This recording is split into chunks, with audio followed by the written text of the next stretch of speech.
Welcome to Season 14 of the 5-Minute Biographies podcast.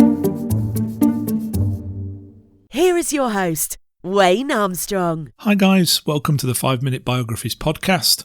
Before we get started, I'd just like to point out that there's no advertising on this podcast, and so if you'd like to support the show, please consider subscribing to the YouTube channel at 5minutebiographies.com/YouTube. Or if you'd like to support it in a more direct way by, say, buying me a coffee, please check out 5minutebiographies.com/coffee to see how. Also, don't forget to take a look at our sister show, 5 Minute History, at 5minutehistory.com, and if you'd prefer to hear the podcast in Spanish, please check out 5minutebiographies.com/Spanish. Right, with that all being said, let's get on with the show and episode 6 of season 14, Spencer Tracy. Spencer Bonaventure Tracy was born on April 5, 1900 in Milwaukee, Wisconsin, USA, to John Edward Tracy, who was a truck salesman, and Caroline Tracy, who was from a wealthy Presbyterian family. He also had a brother called Carroll, who was 4 years older. Tracy was a difficult child and did his best to not attend school. He was raised Catholic and was placed with a Dominican order of nuns at the age of 9 to alter his behaviour, but Tracy always said that the only reason he begrudgingly attended school was so that he could learn to read movie subtitles, as movies fascinated him. He attended Marquette Academy and became lifelong friends with Pat O'Brien, and the pair became interested in the theatre, but ultimately lost interest in their studies and joined the Navy together when Tracy turned 18.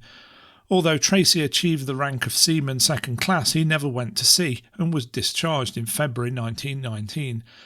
After his discharge, he decided to fulfil his father's wishes of seeing one of his sons graduate, and so went back to studying, this time at Ripon College, which is a liberal arts college in Wisconsin, enrolling in 1921 to study medicine. Whilst there, he auditioned for and won a role in a play called The Truth, and discovered that his calling was not medicine, but acting. He went to New York in 1922 with an acting company he had formed with some of his friends called the Campus Players, and whilst there he auditioned for the American Academy of Dramatic Arts, which offered him a scholarship. He consequently decided to leave Ripon College and began studying at the AADA in April 1922. He wasn't alone either, as O'Brien had also been offered a place, and the two moved into an apartment together, sharing what meagre resources they had to buy food and clothes. Tracy soon made his debut on Broadway, albeit in a small part as a robot, and graduated from AADA in March 1923. Over the next few years he starred in several short-run plays on Broadway, but eventually achieved stardom when he played the role of death row inmate Killer Mears in 1930's The Last Mile. As a result, he got noticed by John Ford, who cast him in the 1930 movie Up the River, which was also the movie that saw the debut of Humphrey Bogart. Fox Studios were so impressed with his performance that Tracy was offered a 5-year contract, and so Spencer Tracy moved to Hollywood. During the next 5 years, he managed to develop such a natural acting technique that it was never obvious to the onlooker that he was actually acting. However, after 9 movies, he was still somewhat of an unknown, and he considered leaving Fox, but was persuaded to stay when he was offered a raise in salary to $1,500 per week. He started to receive good reviews from 1933 onwards, but even so, his subsequent movies continued to be unpopular. It is around this time that Tracy developed a drinking problem, and at one point he even failed to turn up for work during the shooting of Marie Gallant in 1934 and was found unconscious in his hotel room. Tracy was removed from the payroll while he recovered in hospital, and the studio sued him for $125,000 due to production delays. On the 2nd of April 1935, his deal with Fox was terminated by mutual consent after Tracy had received an offer of a 7-year deal from MGM.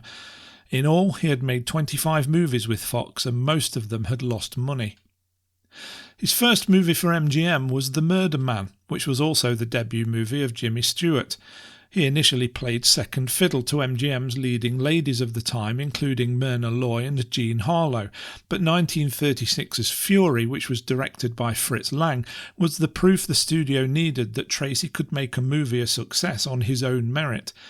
Tracy's first Oscar nomination came soon after, for 1936's disaster epic San Francisco, which became the highest-grossing movie of 1936. Following this, he became the first actor to achieve back-to-back Oscar wins for his performances in 1937's Captain Courageous and 1938's Boys Town. He signed a new contract worth $5,000 per week in April 1941, and by 1944, Spencer Tracy was MGM's biggest money-making star. He stayed with the studio for 20 years and played many different leading roles and continued to deliver powerful performances into the 1960s, such as in Inherit the Wind and in 1961's Judgment at Nuremberg, even though he was suffering from respiratory-related illnesses as well as his continual battle with alcoholism.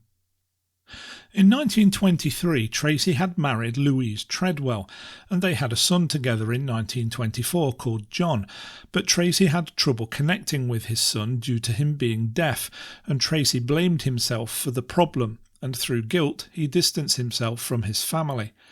Even so, a daughter called Louise was born in 1932. Tracy left the family home permanently, though, the following year.